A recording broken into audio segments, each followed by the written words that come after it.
Hola, buenas tardes. Nos encontramos con el profesor Enrique Gutiérrez López para hacerle una entrevista sobre liderazgo transformacional. Buenas tardes, profesor. Hola, hola. ¿Nos podría contar un poco de su trayectoria profesional, por favor? Bueno, tengo 53 años y varios años ejerciendo, entonces que me voy a tardar un poquito. Yo estudié administración, así tal cual la licenciatura que estudié se llama licenciatura en administración, en la UNAM, en la FES Cuautitlán. Por cosas de mi malla curricular, yo tenía muchas materias relacionadas con contabilidad, así que inmediatamente que entré a la universidad me puse a trabajar como auxiliar contable. Estuve varios años, incluso ya habiendo terminado la carrera, 2 o 3 años más, incluso ya como contador titular en un despacho. Entonces digamos que mi formación inicial profesional fue empíricamente de contador y con la licenciatura en administración. Después, en una plática con un amigo, platicábamos a qué nos dedicábamos cada uno. Yo le decía que yo era contador, él me dijo que era maestro. Yo le pregunté que qué se sentía y él, no sé qué vio, que me dijo, oye, ¿quieres dar clase? Te invito. Estamos buscando ahí en mi escuela, estamos buscando maestros y el jefe es mi cuate, así que si quieres, tienes tiempo, te puede asignar algunas horas. Y efectivamente, como yo era contador, era dueño de mi tiempo, pude organizarme. Efectivamente fui al plantel, era un CONALEP, el plantel CONALEP Tlalnepantla 3. Fui a hacer mi entrevista con el coordinador del plantel. Me hicieron mi examen de oposición, cosa que yo ni sabía que existía, que se hacía, para 2 asignaturas. Me acuerdo que era metodología de la investigación y otra era problemas socioeconómicos de México. El caso es que me aceptaron y empecé dando esas 2 materias. Cuando acabó el semestre, los maestros no íbamos de vacaciones, sino que nos daban cursos de pedagogía y de didáctica. Y me gustó mucho lo que veíamos en esos cursos intersemestrales. Y me gustó tanto y la experiencia de compartir con los alumnos, con los muchachos en este caso, que sentí que de eso despertó mi vocación.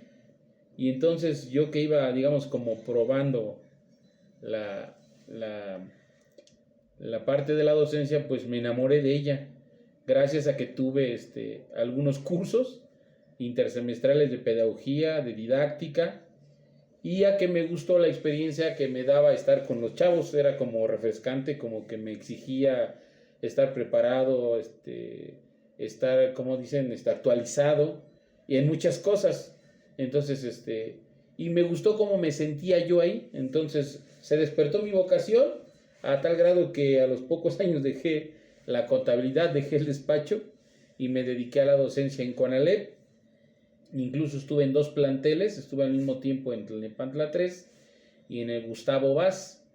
Estuve ahí varios años hasta que por, digamos, mis ideas políticas, mis jefes me presionaron, me hicieron la clásica aburridora y preferí dejar las clases. Abandoné las clases y me dediqué como un año y medio a la iniciativa privada. Estuve trabajando en GNP, Seguros, en Afores, trabajé en Pepsi Bottle Group, que Pepsi acaba de comprar Electropura y Sabritas.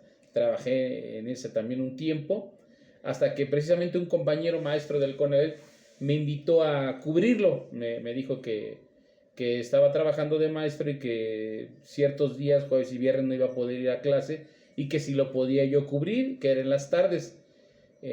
Yo fui a cubrirlo esos 2 días sin preguntar ni qué materia ni qué nivel iba yo a cubrirlo, ¿no? Yo pensando, como lo conocí en CONALEP, pues va a ser un bachillerato. Pues resulta que no, que era una universidad privada. Ya. Inicié el jueves con alguna materia relacionada con economía, y una también tenía que ver con metodología de la investigación. El caso es que el viernes que llegué recibí la invitación de la coordinadora de la universidad y de los chavos de quedarme a dar clases. Obviamente rechacé esa oferta porque las materias eran de mi amigo, pero me ofrecí para el siguiente semestre, me pidieron mis documentos, me presenté y sí, efectivamente para el siguiente semestre ya me dieron materias como titular. El caso entonces es que yo iba para cubrir a mi amigo 2 días y me quedé allí 10 años, estuve 10 años trabajando en la universidad. Fui docente de muchas asignaturas, de las licenciaturas de pedagogía, de administración, incluso de informática, de gastronomía, de derecho. Prácticamente impartí materias en asignaturas en todas las carreras. Estuve allí 10 años en donde, además de docente, pude ser también coordinador de licenciatura, coordinador de turno. Fui algún tiempo también, varios años, coordinador de turno vespertino. Fui coordinador del sábado, incluso puedo presumir que abrí yo el turno sabatino. Yo lo sugerí, yo lo planeé, lo diseñé, estructuré los programas para que se pudieran dar en sabatino y así lo hicimos. Estuve como coordinador finalmente ya en el último lapso que estuve allí como coordinador de diplomados de titulación en carreras de administración y de mercadotecnia y de derecho. Estuvimos allí ya también organizando varios diplomados de titulación cuando recibí la invitación de una exalumna precisamente de pedagogía de esa universidad de integrarme a ser docente de primaria, de una primaria pública. A fuerza de que ella insistió, llevé mis papeles, fui rechazado por mi perfil, porque pues, resulta que un administrador no puede dar clase a nivel primaria. Entonces, pues como con la cola entre las patas me fui. Sin embargo, mi amiga insistió, quería que yo diera clase en la primaria y me invitó a que estudiara una maestría en educación, con la promesa de que con la maestría en educación pues, efectivamente ya iba a poder yo integrarme a dar clases en la primaria. La verdad es que al principio no estaba entusiasmado, pero después al ver pues los maestros que tuvieron mis hijas y los maestros que yo conocía a nivel primaria, siempre sí me animé, quise integrarme. Cuando terminé la maestría resulta que implementaron el examen de admisión, entonces presenté mi examen, lo pasé y a los pocos meses me dieron mi plaza. Sí, yo creo que en un lapso de 6 o 7 meses me asignaron mi plaza y desde el 1 de enero del 2013 yo soy docente frente a grupo con plaza ya definitiva y he recorrido algunas primarias y obviamente también he impartido ya clases en diferentes grados. Digamos, ahorita también he tenido la oportunidad de el centro de maestros me ha invitado a impartir algunos cursos también en el turno sabatino y he podido compartir con muchos compañeros algunos cursos que organiza el centro de maestros de Cuautitlán. He estado allí en la secundaria 18 como sede impartiendo cursos presenciales y también en línea. Digamos que en general y en resumen esa es mi trayectoria profesional. Bueno, entonces nos dice que ya estuvo pues básicamente en todos los niveles. ¿Por qué se decidió usted por primaria? Olvidaba también alguna vez compartí un curso también en nivel maestría.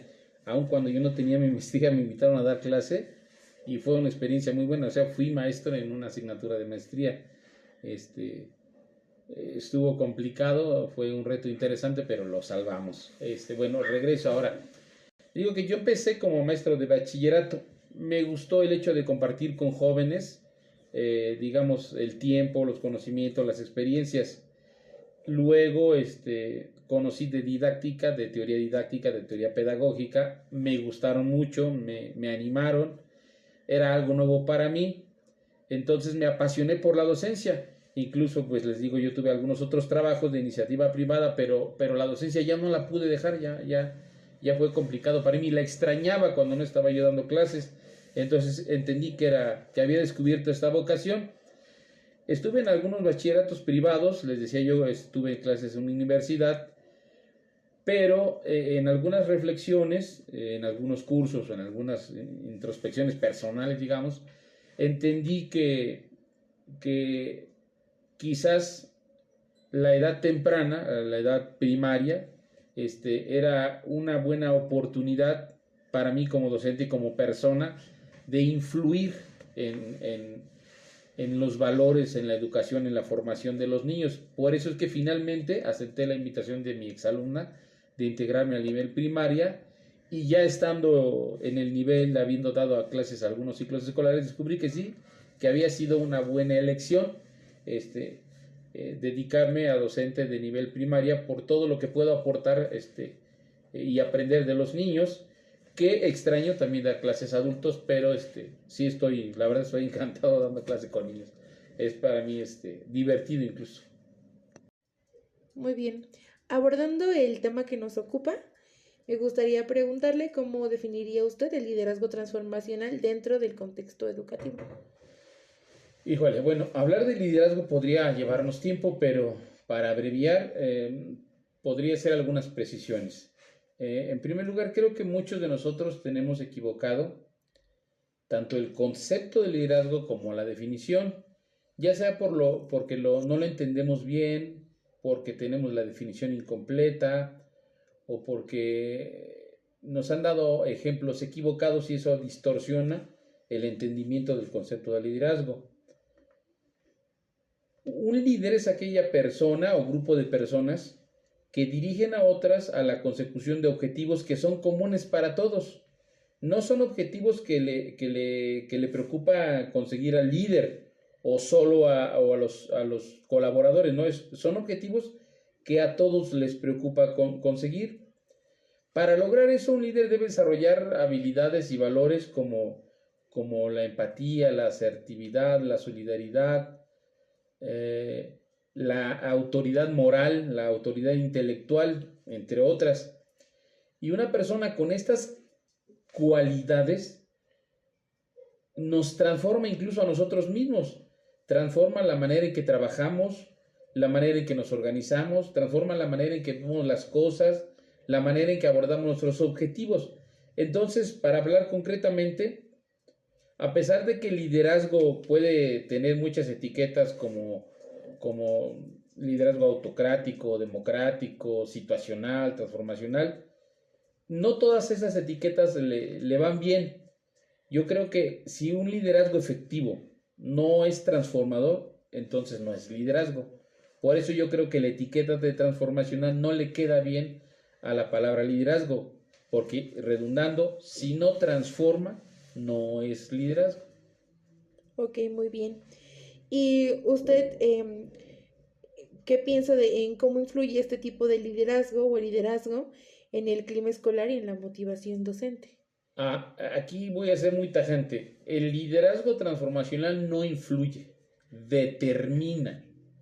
O sea, un liderazgo transformador se define en sí mismo porque permea, impacta toda la organización o impacta a todos los colaboradores. No es que los influya ligeramente o los mueva a cambiar algunos aspectos.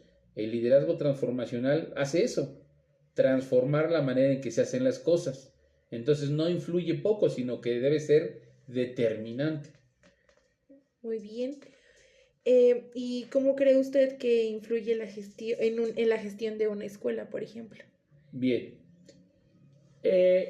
El apodo de la palabra liderazgo que sí me gusta es el liderazgo situacional. Ese es el tipo que sí lo entiendo mejor y creo que todos lo podemos visualizar fácilmente. Un líder puede ser líder en su familia, pero no en el trabajo.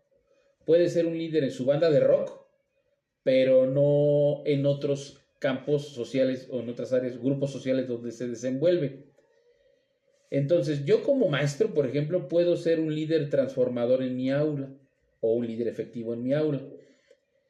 Y eso puede impactar en los compañeros, en mi jefe, en el director escolar o en la directora escolar. Puede impactar obviamente debe impactar en mis alumnos y puede impactar en sus tutores. Eso sí puede ser que como mi esfera de influencia es reducida, se permea mi éxito, el éxito de lo que hacemos en el grupo, permea a otros grupos sociales contiguos. Eso sí puede ser. Entonces, sí se puede contagiar. un liderazgo transformador o liderazgo efectivo sí impacta en otras personas que están en contacto con él. Ok. Ok, mi siguiente pregunta es, ¿qué estrategia utiliza un líder transformacional para promover la participación de toda la comunidad educativa? Ah, caray, de toda. ¿Será porque no me ha tocado verlo y porque en teoría también pienso que no puedo sustentarlo? Que toda una comunidad educativa funcione impactada por un líder transformacional, un líder efectivo, como yo digo, no me parece tanto así, no me parece que se logre tanto. Me parece que se puede contagiar o que se puede guiar a gran parte o a la gran mayoría de una comunidad educativa, pero como decir a toda, no. Puedo creer que los resultados, como se hacen a nombre de una institución, pues los resultados, la visión que tienen otras personas de la institución, pues sí se habla en general, pero tanto como que todos los miembros de una comunidad educativa giren en torno a un liderazgo transformacional, no lo creo tanto así porque siempre hay personas en un grupo social que no están de acuerdo con alguna manera en que se hacen las cosas, con los objetivos que se persiguen, con los medios utilizados. Entonces, no creo que se logre así tanto como que todos jalen en la misma dirección, pero como estrategia para ser un líder efectivo, puede haber muchas, pero alguna que me viene a la mente rápido es la autenticidad. Es decir, un líder debe ser auténtico en tanto que es, no tiene poses, no finge ser el líder, no finge querer ayudar a los demás o guiarlos, no finge su posición, sino que simplemente por naturaleza lo es, simplemente porque quiere alcanzar ciertos objetivos, también él quiere contagiar a otros para alcanzarlos. Entonces la autenticidad me parece una primera forma de lograr contagiar el liderazgo. Y la otra sería la transparencia, es decir, comunicar asertivamente, abiertamente mis intenciones, mis modos de trabajo, mis expectativas de los demás, mis expectativas de las actividades que se hacen en la escuela, mis expectativas de la gestión escolar, mis expectativas de los alumnos. Entonces, algo que también ayudaría como estrategia es la transparencia, la autenticidad y la transparencia, obviamente sumadas a todas las cualidades y habilidades que debe tener por sí mismo un líder, ¿no? Como ya decía, la asertividad, la honestidad, la autoridad moral, la autoridad intelectual, la autoridad emocional, la solidaridad, la empatía, entre muchas otras, ¿no? Ok, muy bien. Y bueno, ya con esta larga experiencia como docente, como coordinador y de varios niveles, ¿cuáles cree usted que son los principales retos que enfrentan tanto los directivos como los docentes al intentar aplicar un liderazgo transformacional en su institución? Ok, eso sí es claro que hace falta el liderazgo transformacional o el liderazgo efectivo. Yo he observado y me he enfrentado principalmente a la actitud de muchos compañeros maestros y también compañeros administrativos, compañeros que también forman parte de la autoridad escolar. ¿En qué sentido? No tienen vocación, no están apasionados, no tienen interés en ser diferentes, o sea, en cambiar, en transformarse. Entonces siguen haciendo las cosas como ellos las aprendieron o como alguien les enseñó a hacerlas. Entonces no están muy dispuestos a cambiar, no están muy dispuestos a escuchar a alguien que tiene una nueva propuesta, no están dispuestos a jalar con el equipo. Entonces uno de los principales retos actualmente que yo considero es que el líder y en general todos los equipos de la comunidad escolar se enfrentan a eso, en que siempre hay reticencias, hay gente que no está ni interesada ni dispuesta a cambiar su forma de ser, su forma de actuar, su forma de pensar, adquirir nuevos valores. Ese para mí sería el principal reto actual. Bueno, y ahora añadido también, la nueva escuela mexicana invita a los maestros y a las escuelas a integrar a los tutores, a ser más activos, a ser miembros de la comunidad escolar más activos. Y también creo que muchos de los tutores no están tan dispuestos a querer colaborar con nosotros los maestros o con los directivos. Ese también sería otro gran reto de esta nueva escuela mexicana. Bueno, ¿y cómo se equilibra la autoridad con la empatía en la gestión educativa transformadora? La autoridad con la gestión educativa transformadora. Ok, muy bien.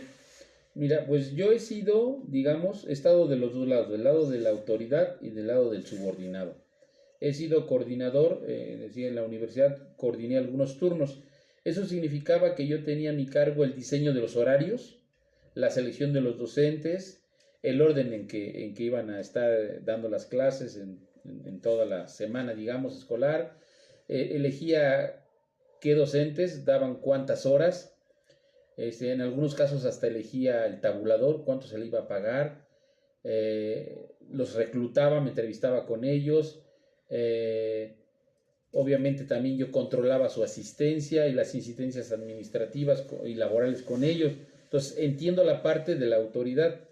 Y obviamente ahora en la primaria pues soy subordinado, tengo una autoridad que está sobre mí, tengo una subdirectora, tengo un director, tengo un supervisor y etcétera, ¿no?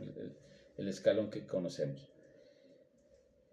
He notado que, sobre todo y especialmente en el área pública, un director debe ser muy consciente de la legislación, de las leyes, de su marco legal, de sus reglamentos, porque debe conocerlos muy bien, debe conocerlos a pie juntillas,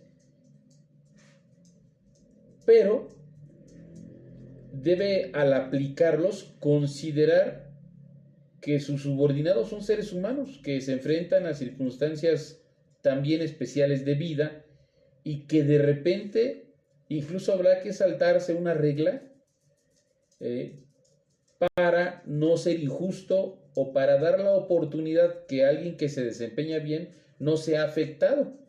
Entonces, es una manera de equilibrar lo que tú me dices, la autoridad que yo tengo, esa autoridad me da responsabilidad y tengo que llevar a buen puerto la gestión escolar, y para eso hay reglas, hay leyes incluso, y se tienen que seguir y respetar.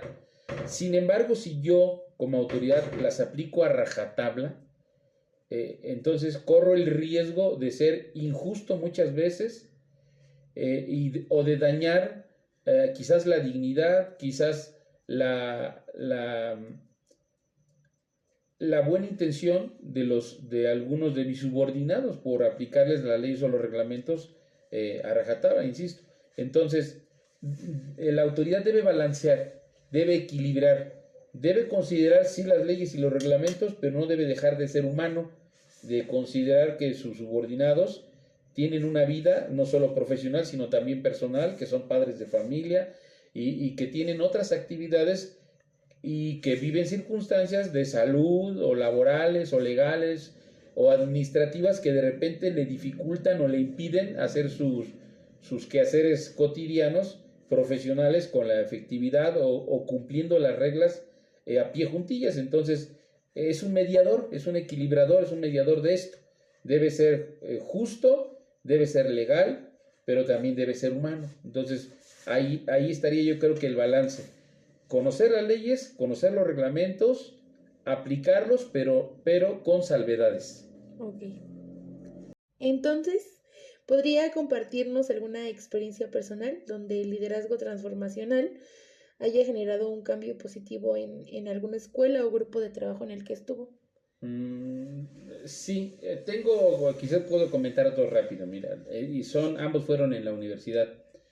El primero fue que en algún momento que yo tuve un tiempo de reflexionar cómo era la actividad universitaria, a mí me parecía que como era un poco fría, como que los chavos iban, tomaban sus clases y se iban, tomaban sus clases y se iban. Como que hacía falta el ambiente universitario que tú puedes encontrar quizás en la UAM, en la UNAM, en el Poli, que, o sea, además de clases hay otras actividades culturales, sociales, deportivas. Entonces a mí se me ocurrió hacer como una especie de semana de la escuela, una semana universitaria, donde había eventos precisamente deportivos, había competencias, había eventos culturales, había ciertos juegos, había exposición de algunos proyectos académicos, quizás algún concurso de canto. Entonces eso se lo planteé a mi jefe directo, que era el director de la universidad. Le planteé la idea de que yo sentía que la escuela necesitaba como un mejor ambiente, un ambiente universitario. Le propuse esta idea de que hiciéramos alguna semana de puras actividades sociales, culturales, deportivas, quizá que culminaran en un baile, que hablaran un poco de lo que aprendemos, de los conocimientos académicos aplicados, pero que también vieran que los alumnos son personas integrales y que también hacían deporte, que tenían algunos intereses como el ajedrez, como el coleccionismo, y cosas así, que hubo algunas que propuse. Le gustó mucho la idea, la llevamos a cabo, la organicé, la ejecutamos, y resulta que se quedó ya para siempre. Esta universidad cada año tiene una semana de este tipo de actividades. Se llama Semana, y el nombre de la escuela con la que yo participé. La otra experiencia, digamos, que puede hablarse de liderazgo transformacional es, en alguna ocasión, igual mi jefe llegó, me planteó la idea de que por algunas situaciones administrativas y operativas había algunos grupos a los que les teníamos que dar las gracias. Es decir, ya íbamos en a lo mejor tercer o cuarto semestre, y me dicen que por complicaciones, insisto, operativas y administrativas, había que despedirlos, decirles adiós, saben que ya no podemos darles clases, pues váyanse a buscar una mejor oferta educativa. Obviamente yo sentí la responsabilidad ética, profesional, porque yo era coordinador de estos grupos, y no quise abandonarlos así a su suerte, porque además iban a perder todo ese tiempo, tanto invertido en dinero como en tiempo, y iban a tener que reiniciar. Entonces lo que yo opté es por proponerles un nuevo horario, un ajuste en el temario, programarlos para los sábados, conseguir plantilla docente para los sábados, y que se pudieran presentar los días sábados con un ajuste en sus horarios. Lo propuse primero a ellos, lo aceptaron, les gustó cómo quedó. Luego hablamos con mi jefe, le gustó también la idea, porque era conservar clientes, obviamente, no fallarle a estos grupos, conservarlo e incluso abrir la posibilidad de un horario extra. Y así se abrió y se quedó, y hasta la fecha esta universidad tiene horario sabatino que propusimos en aquel entonces. Bueno, ya casi finalizamos. Le quiero preguntar, ¿cómo podría un docente en formación desarrollar habilidades de liderazgo transformacional desde sus primeras experiencias en el aula, nosotros que vamos a prácticas? Ok, bueno, mira, entonces nada más puntualizando, es liderazgo, porque todo liderazgo es transformador. Para ser un líder, el liderazgo es un proceso. Entonces, los líderes siempre están en formación, siempre. No se puede decir que un líder ya está terminado, ya está acabado. Todos tenemos algo nuevo que aprender todo el tiempo. Y porque aparte las circunstancias a las que nos enfrentamos son distintas cada vez. Ustedes como docentes en formación, lo primero que tendrían que hacer es obviamente observar a sus maestros. ¿Qué es lo que hice yo? Por ejemplo, yo no sabía que iba a ser maestro. Y la primera vez que di clases, ¿cómo le hice? Pues me acordé de los maestros que me gustaban. Entonces dije, a ver, a mí me gustaba este maestro que hacía esto, que compartía la lectura, su hábito por la lectura, su amor por la lectura, y nos contagiaba. Yo me acuerdo que este maestro era muy puntual, entonces yo voy a ser puntual. Yo me acuerdo que este maestro se vestía muy bien, parecía maestro. Yo me voy a vestir como maestro, como yo creo que se debe vestir un maestro. De este otro maestro me acuerdo que hablaba muy bien, que tenía un léxico rico, pero claro. Entonces yo quiero prepararme y formar mi lenguaje para hacer interesante la clase, pero a la vez clara. Entonces había que estudiar el español. Y entonces así fui haciendo lo que en mercadotecnia llaman el benchmarking, es decir, pensando en lo bueno que puedo agarrar de cada uno de mis maestros para yo tomarlo y entonces con ese perfil convertirme en maestro. Entonces, esa es la primera recomendación. Observen a sus maestros y saquen lo positivo y obviamente también saquen lo negativo. No te gusta el maestro autocrático, inflexible, rígido, que no explica, que no da ejemplos claros, que ni siquiera domina la materia, pues entonces tú nunca aceptes dar una materia, una asignatura, un grado para el cual o para la cual no estás preparada o preparado.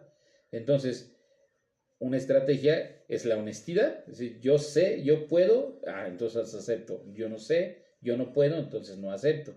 Entonces, ser observadores, tomar lo bueno, desechar lo malo, ser honesto y saber lo que sí puedo y lo que no. Ahora, si yo ya me ofrecieron alguna materia o algún grado para el que no estoy preparado y lo rechacé, mi siguiente obligación es prepararme para que la siguiente vez que me lo ofrezcan, tanto una asignatura como un grado, entonces ya esté yo preparado. Entonces una obligación mía es prepararme, adquirir las habilidades y las experiencias necesarias que yo creo que me hacen falta para cubrir esas deficiencias, que es muchas veces lo que los maestros no hacemos. Como ya somos maestros, ya tenemos un título, ya tenemos un grupo, pensamos que ya no necesitamos seguir creciendo y obviamente es un error. Necesitamos seguir tanto actualizándonos en teoría didáctica y pedagógica como en estrategias incluso de diseño y planeación de clases, en redacción, y algo que es muy importante y yo creo que es a lo mejor una de las cosas que mejor nos vendría a todos, leer más, pero no leer solo teoría o doctrina, sino leer literatura general, porque la literatura general nos ofrece la comprensión del mundo con un enfoque, con un panorama más amplio, más ecléctico, nos vuelve más, yo diría que nos vuelve más inteligentes porque nos hace más tolerantes, más empáticos, nos hace flexibles, nos hace creativos, nos hace innovadores, y si queremos ser agentes del cambio, entonces tendríamos que tener muchas ofertas para nuestros alumnos. Entonces, mientras mejor estés preparada, mientras mejor estés preparado académicamente, insisto, en la doctrina pedagógica teórica, pero también tengas más cultura general, viajes más, vivas más experiencias, vayas más a lugares, platiques con más gente, entonces eso te va a hacer un ser humano más preparado. Ahora, si esto lo puedes complementar con que tengas una vocación por la docencia o al menos un interés ético en desarrollar esa profesión a cambio del ingreso, pero que lo quieres desarrollar bien, ese compromiso, esa responsabilidad, pues va a fortalecer los conocimientos que tú tengas. Ahora, también es muy importante que desarrolles una escala de valores que sea empática con la sociedad a la que perteneces, con la comunidad especialmente a la que pertenecen. Ahora la nueva escuela mexicana nos habla de la comunidad, de acercarnos a la comunidad, de diagnosticar la problemática comunitaria, y a veces como maestros nos sentimos alejados. Hay una tendencia del maestro de aislarse de la comunidad, decir, no, esta es mi clase, este es mi salón, esto me toca a mí y de aquí en fuera no me interesa, no me importa, no me corresponde. Y obviamente eso no es así. Nosotros estamos formando a nuestro futuro zapatero, a nuestro futuro abogado, a nuestro futuro cirujano, a nuestro futuro chofer. Entonces, no podemos aislar el impacto que tenemos en nuestros alumnos de lo que vamos a recibir después de la comunidad hacia nosotros. Entonces, debemos ser conscientes de eso. Entonces, si yo quiero ser un agente del cambio, ser un líder transformador, debo transformarme yo continuamente. Ya para concluir, desde su experiencia, ¿cómo se puede formar una cultura de liderazgo compartido en las escuelas? Bueno, la pregunta es buena en el sentido de que nos permite aclarar que el liderazgo no se ejerce solamente a través de una persona.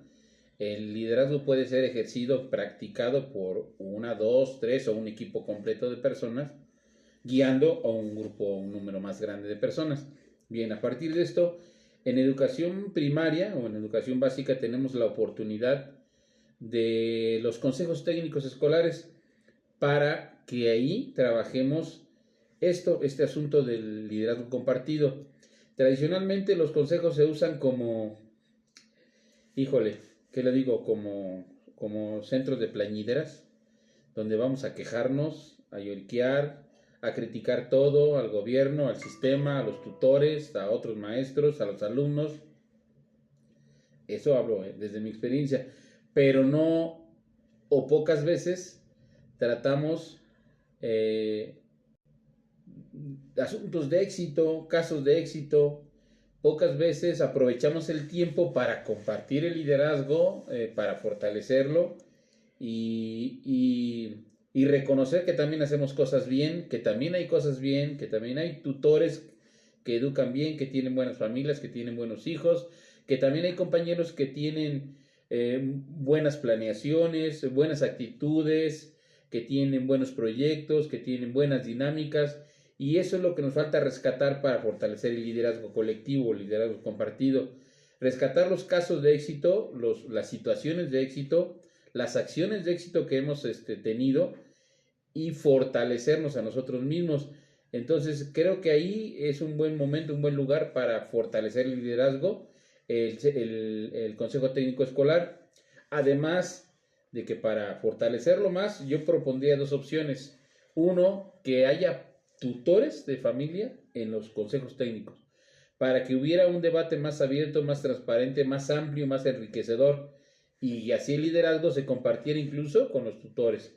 Y otro es que además de los consejos técnicos hubiera una especie de juntas locales nada más donde nos reuniéramos los docentes de una escuela, en nuestra misma escuela, para platicar, para compartir quizá incluso temas de nosotros como personas, ¿no? Temas personales, a lo mejor de salud, a lo mejor de la familia, a lo mejor de intereses personales, para que eso nos acercara más y entonces pudiéramos practicar un liderazgo más humano a partir de nosotros, de conocernos, de reconocernos, de identificarnos y entonces proyectar un quehacer docente más humano, más enriquecedor, más en confianza y que es esa misma confianza que vamos a desarrollar se traduzca en unos mejores consejos técnicos más abiertos, donde nos atrevamos a compartir más y a tener menos miedo a ser juzgados o a ser criticados por nuestros mismos pares, ¿no? Entonces,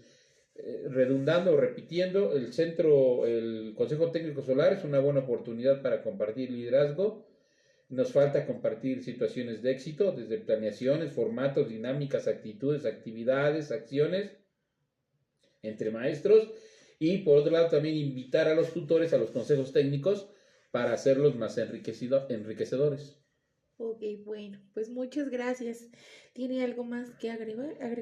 Pues solamente, digamos, como aclaración, he contestado rápido para no hacer larga la entrevista, para efectos de que no entorpezca la presentación en tu clase o lo que vaya a ser. Entonces, puede ser que queden cabos sueltos, ¿no? Ideas no precisadas, conceptos que haría falta explicar más o desarrollar más. Entonces yo quedo pues a su disposición para otra oportunidad, quizás otra entrevista o quizás una invitación presencial para que yo esté compartiendo a lo mejor el aula con ustedes y ahí poder contestar con más detalle, con más confianza, con más precisión ciertas preguntas y dar más ideas y debatir y platicar y por qué no, pues contrastar ideas, ¿no? Entre nosotros. Bueno, muchas gracias. Les agradezco. Hasta luego.